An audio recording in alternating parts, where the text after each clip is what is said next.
దొర ఇంటి టీవీ 1994 సంవత్సరం. ఒక చిన్న ఊరు.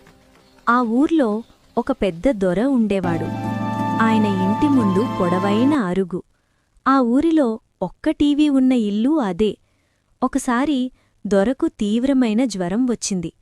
అతను బలహీనంగా అయి అరుగుమీద మంచం వేసి పడుకోబెట్టారు.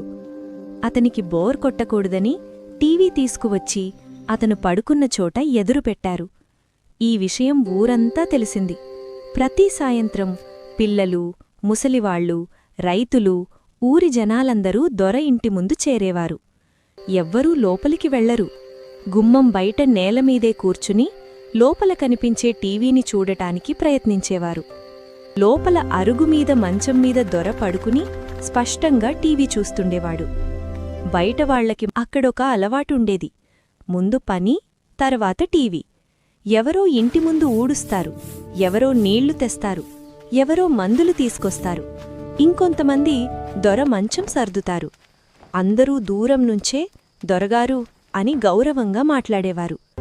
పని అయిపోయాక వాళ్లు మళ్లీ బయట కూర్చుని లోపల టీవీ వెలుగుని చూస్తూ సంతోషపడేవారు. రోజులు ఇలా గడిచాయి. ఒకరోజు జనం ఎప్పటిలాగే వచ్చారు. కాని ఆ రోజు టీవీ ఆన్ కాలేదు. అరుగుమీద మంచం నిశ్శబ్దంగా ఉంది. రాత్రి దొరగారు చనిపోయారు. అతను లేడు. అతని కోసం పెట్టిన టీవీ కూడా ఆగిపోయింది. ఆ రోజునుంచి ఆ ఇంటి తలుపులు మూసుకుపోయాయి. టీవీ మళ్లీ వెలగలేదు. కొన్ని రోజులు అలవాటుగా జనం వచ్చారు. కాని తర్వాత వాళ్లకర్థమైంది, దొర లేరు, ఆ వెలుగు కూడా లేదు. ఒకప్పుడు జనంతో నిండిన ఆ ఇంటి ముందు మళ్లీ నిశ్శబ్దం. ప్లీజ్ సబ్స్క్రైబ్ చేయండి మా ఛానల్ను.